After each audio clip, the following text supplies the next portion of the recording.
Welcome, everyone, to the International Institute of Genealogical Studies. I'm Cheryl Levy, and tonight you are joining us for the Canadian Records virtual meeting. And when I was looking to see what we could share, what I could share with you tonight, I think I've come up with something to pique your interest. And so I'm going to share my screen. Okay, there we go. Canadian records. Okay, so first thing I want to do is just to say, if you haven't checked on your student briefcase recently, there is a feature there that is finally working. And that is these little graphics when you go in to the certificates to show you how many courses that you've completed on your certificate and how many more that you need to go. Now, this is the methodology one because the methodology certificate is actually the basis of all of our certificates except for librarianship, professional development, and DNA. All the other ones, the PLCGS certificates, all have the methodology as the basis. And so here's the one for Canadian records.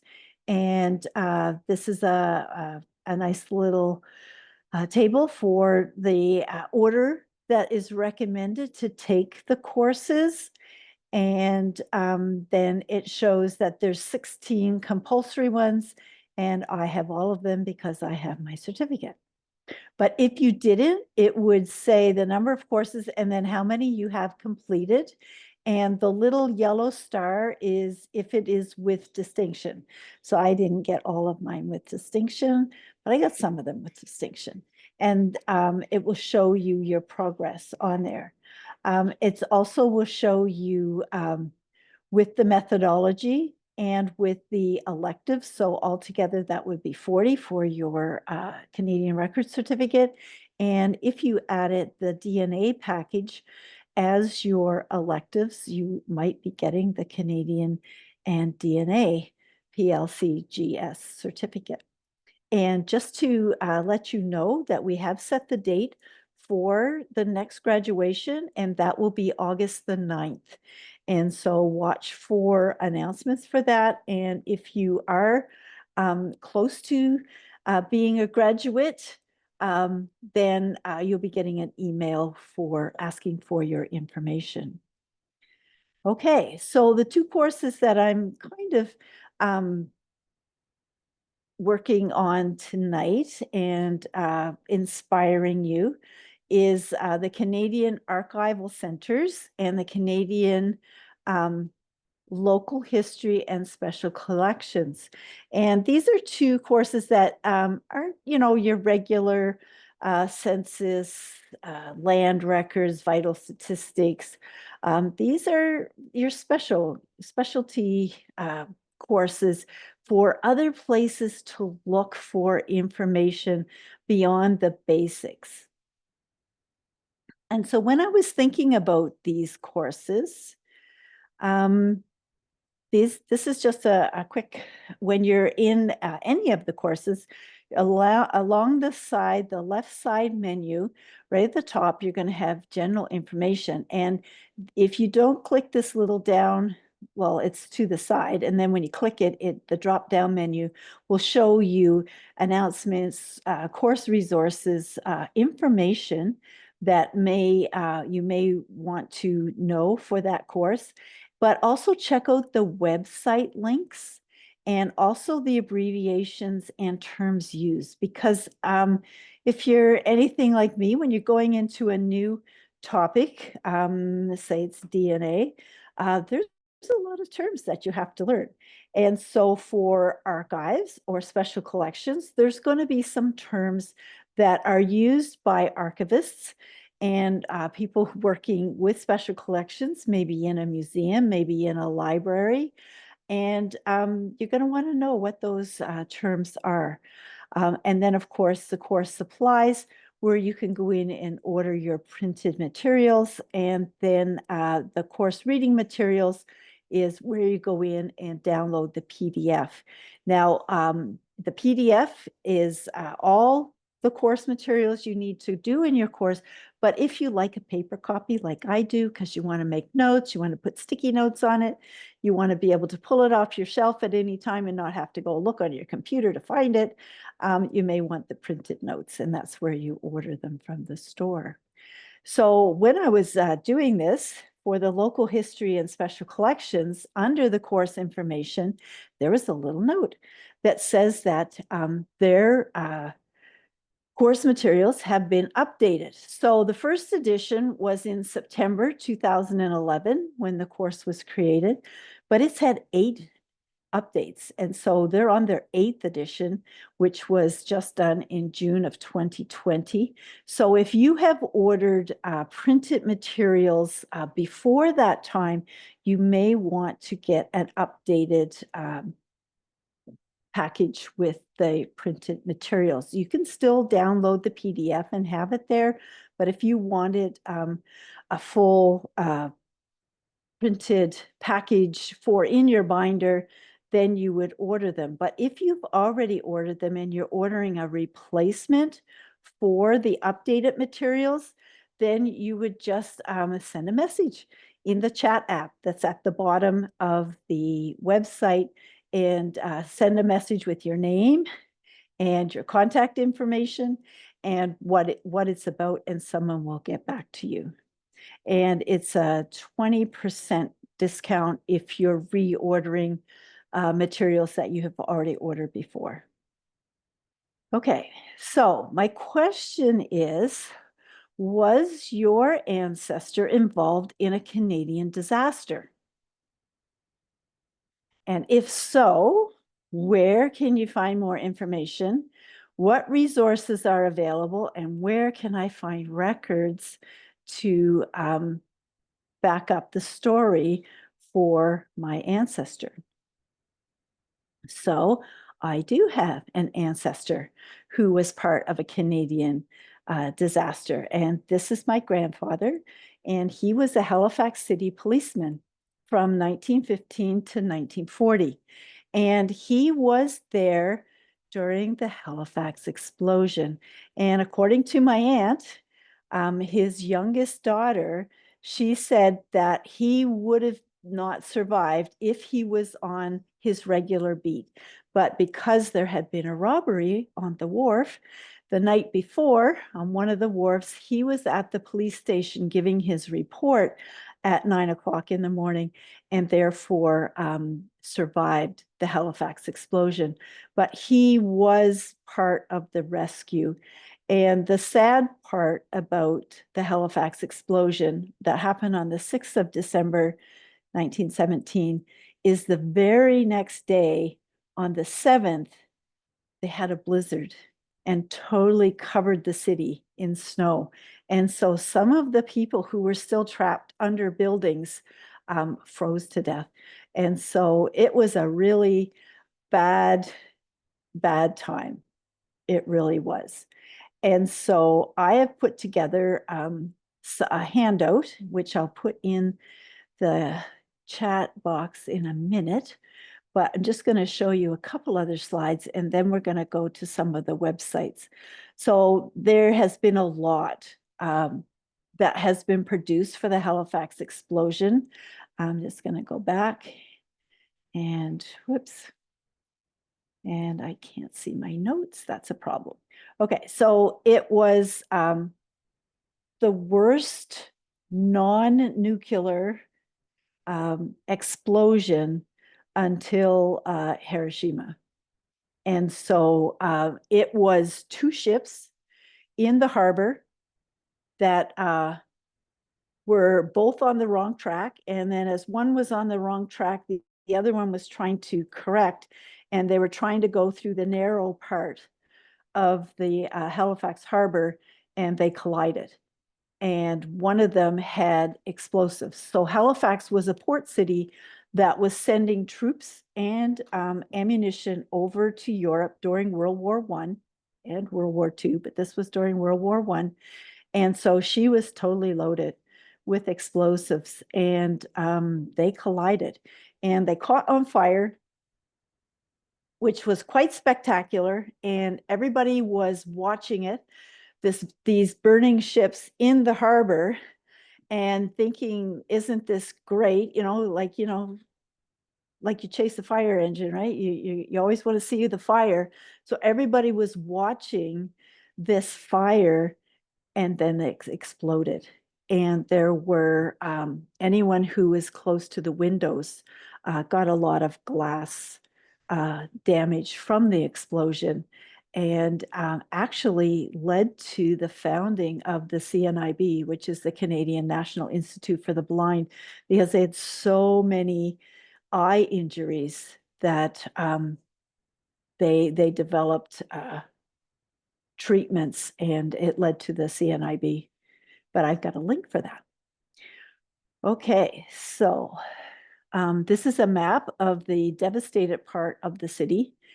And my grandmother also was in the city at the time, but she was there. She was only 18. She was working as a domestic, and she was just outside the blast zone. And so she told me that her house was shaken.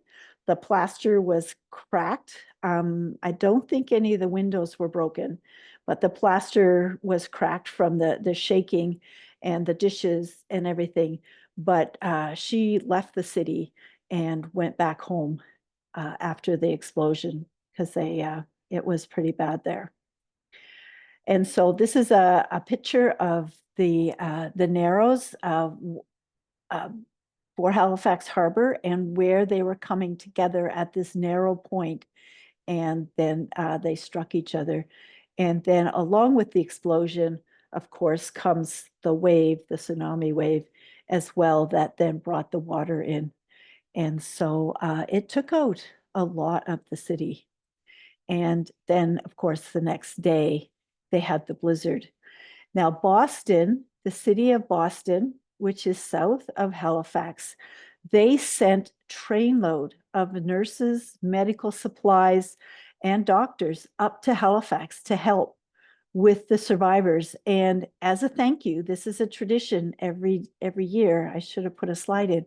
Every year, Halifax or Nova Scotia sends a Christmas tree to the city of Boston every year as a thank you for helping us in our time of disaster.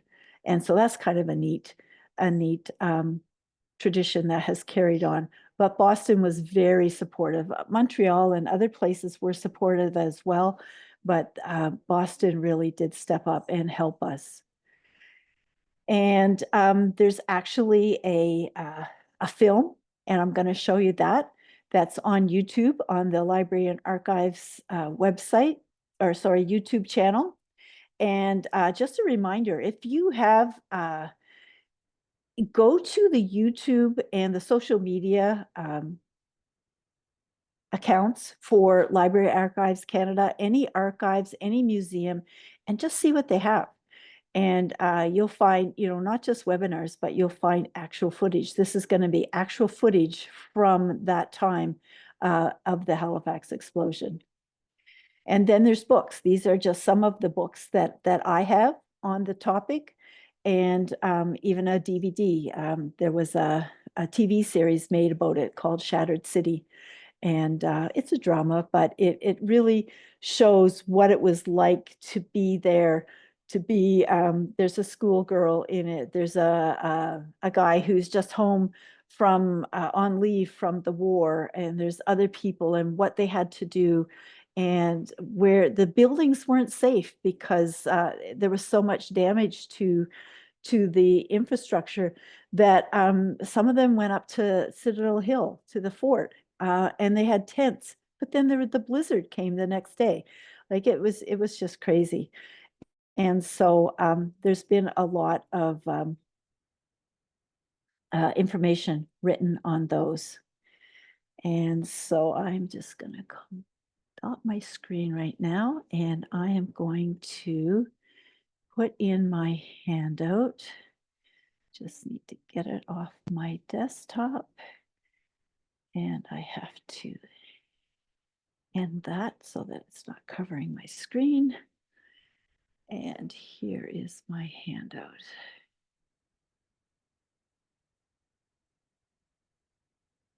File. Computer.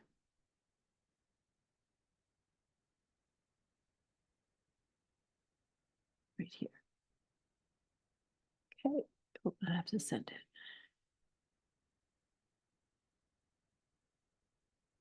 Okay, so there is the handout that I created. And this is just a lot of links to information on the Halifax explosion, but it's an example of taking a topic and then going and finding resources for that topic. And so I'm just going to open my browser here and bring up this. And then I'm going to share my screen.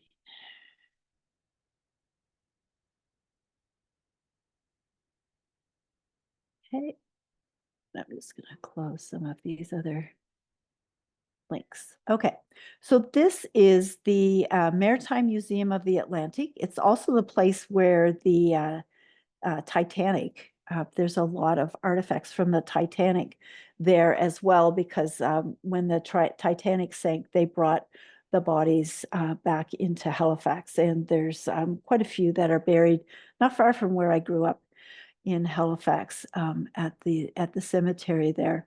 And so that's another disaster, but I don't have a connection to the Titanic. But this is the Halifax explosion. And so on this, which is right at the top, there's a whole exhibit at the Maritime Museum. I'm hoping to go and visit that this summer and see it firsthand. And it just takes you through an overview of what happened, how the ships collided, and maps of the city at the time, and that we were at war. And this was a very busy port. There's lots of sailors and soldiers waiting to be shipped overseas, and shiploads of supplies, people coming back. It's a lot going on. And to have this explosion really created quite a mess. And so this was this was a troop train coming in. So they would come down from Ontario or out west and then get on the ships to go over to Europe.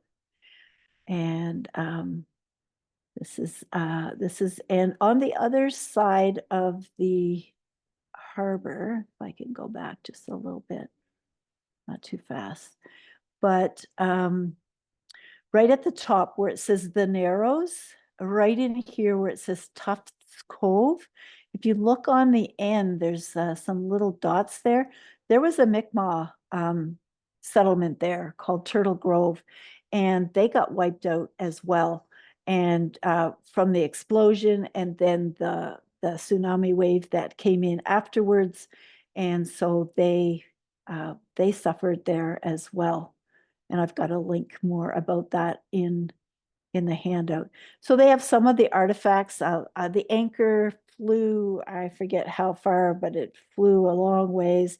Railroads were destroyed, buildings were destroyed, and the fire trucks that went down to try and put out the fire then became part of the victims when it exploded. And so in 2017, it was 100 years, and this is the memorial that they built in Halifax to the Halifax explosion. But at the very bottom, there's a whole list of research links, and I've included some of them in the handout, and I just wanted to click on some of them.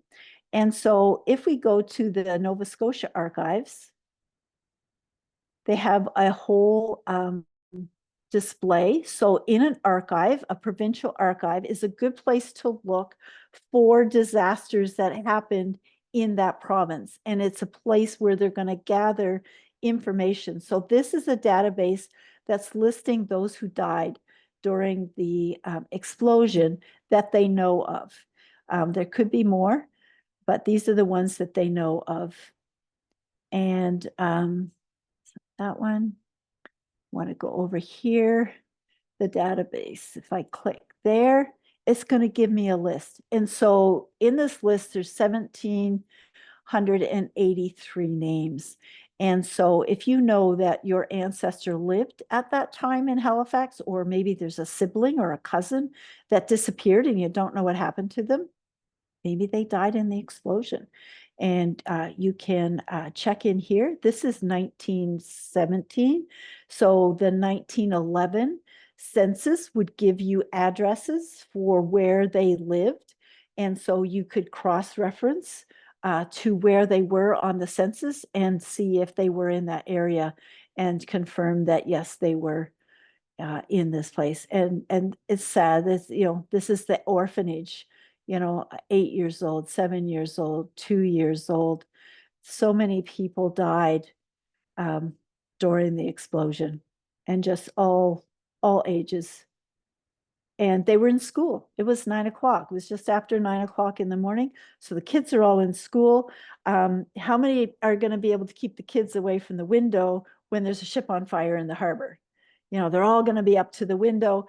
I have heard witnesses that said that the teacher wouldn't let them watch and made them sit in their seats, and saved a lot of them, because the flying glass, then when it exploded, would have killed them if they would have been right up against the window. But you can search in this database to see if you find somebody. And then if I click here, it's just going to give you a lot of different resources to things that happened during the explosion. So this one here is a virtual. So it's going to give you pictures. Okay. So here's some of the pictures. It's going to give you some records. There was big investigations afterwards. Here's some pictures of the houses after the explosion. So my ancestor was, my grandfather was a policeman. So, I say, oh, was that him, or did he know that person? Where was he when they were doing the rescues? My brother has a story that my grandmother told him, that there was a lady under a house that the beam was across her leg, and they did have to amputate her leg to get her out from under the house and get her to the hospital. But if they didn't, she would have froze to death the next day. And so we just can't imagine. I can't imagine what he experienced that day, and going house to house looking for survivors. And then to have the snow the next day is just crazy. This was a brick factory, I believe. So the trains, so everything's on the tracks. You can't, the trains can't go. There was a train coming in, and there is one of those history minutes where he stayed and he used his the Morse code for the wire to message the train not to come into the city. And he was able to contact them and stop the train. And he died in the explosion because he didn't go for shelter. But the houses are just, they're still standing, but they're unsafe. They can't stay in them. And so all through the city, so there's so many photos that they have from that time. These are coffins that they had to build to bury the dead, the people who died. Now, they're not all buried in Halifax, but a lot of them are. And then the military who were there would have to kick in. There's some of the nurses that would be treating the people who were injured. and makeshift hospitals wherever they could get them, factories, anywheres to make up a place. And then, you got to feed these people too. Where are they gonna get water? Where, what are they gonna do? Where are they gonna get blankets? And so they're getting packages to help them. And so this is a really good resource for looking to see what was happening at that time. Okay, also don't forget about city archives. So the Nova Scotia Archives is the provincial one in Halifax, but there's also municipal ones. And so when I went into the municipal archives, they had information about the Halifax explosion too, and they would have some different records. So they have police records. So I did go visit them, and I did get some records for my grandfather for his service in the police, but they also have fire department records. They have reports. The investigation, there was a big investigation to who's at fault, and who's going to pay for all of this, and then the relief commissions. And so there's lots of records that have been created for a disaster. Even the jailer, what happens to the people in jail when there's an explosion, and so, and it even includes primary and secondary sources at the bottom. And so don't forget to check museums, archives, any place, libraries, any place that might have records that you can look and see if it says something about your ancestor. And I'm just gonna see. Okay, this is a video or is this an article? Not sure. Okay, so this is about him. He was a pilot, so he would have been on the water. A pilot guides the ships in the harbor. And this was his story. A lot of eyewitness accounts, a lot of people who were able to escape. This one is the Library and Archives Guide. Oh, this is an actual search. So you can search, you can see there's 6,300 and some results for Halifax explosion to search. But I wanted to go to a little video and hope that it plays for me.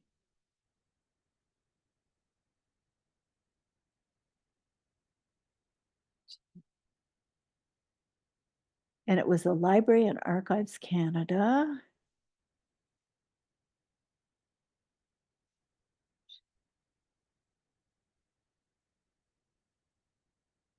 Right there. See if it'll play. Wow.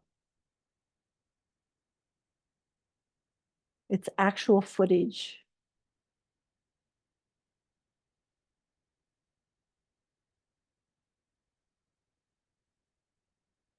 So it's 8 minutes long. I'm not going to play all 8 minutes of it. And so you can fast forward through some of it.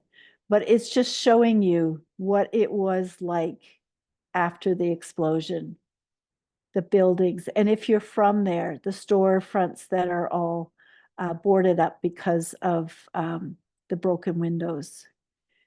But if you're from there, it's, to see these places, landmarks that are on fire, that are devastated from the explosion,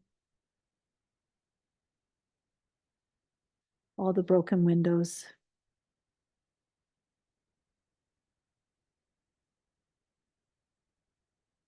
I'm not going to go through all of it, but I included that link so that just that you can see the people trying to recover, trying to do the best they can in the circumstance that they are trying to dig out the railway so that they can get the trains in to bring in supplies. But just devastating, all of the destruction from there. So I did share the link on the handout for that. Okay, and who knows, my grandfather's probably in one of those pictures. Okay. How are we doing for time? Okay. There's a couple in here. This is from the Canadian War Museum. So again, this is another place. This is in Ottawa, but it happened during the war. It's part of the war.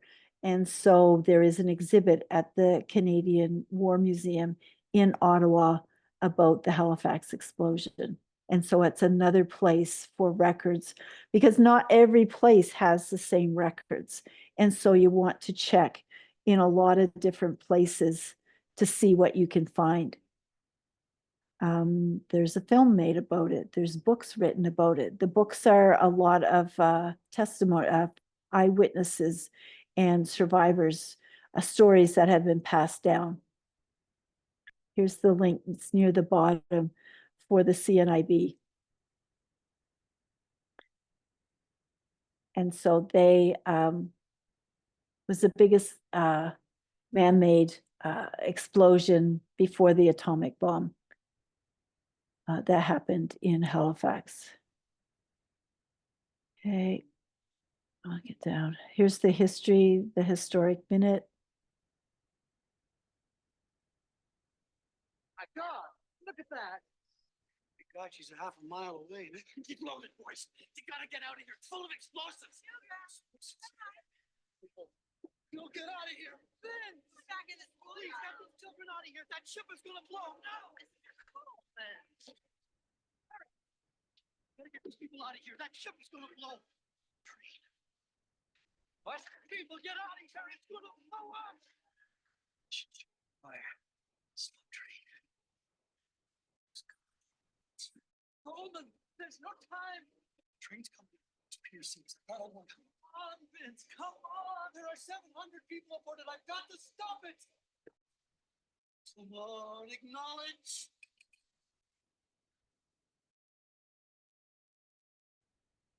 Halifax was devastated. 9,000 wounded, 2,000 dead, including Vince Coleman, dispatcher. Oops. So that's just one story of a person who, you know, and his experience in the Halifax explosion. But okay, they sent 12 ophthalmologists to help 592 people suffering from eye injuries.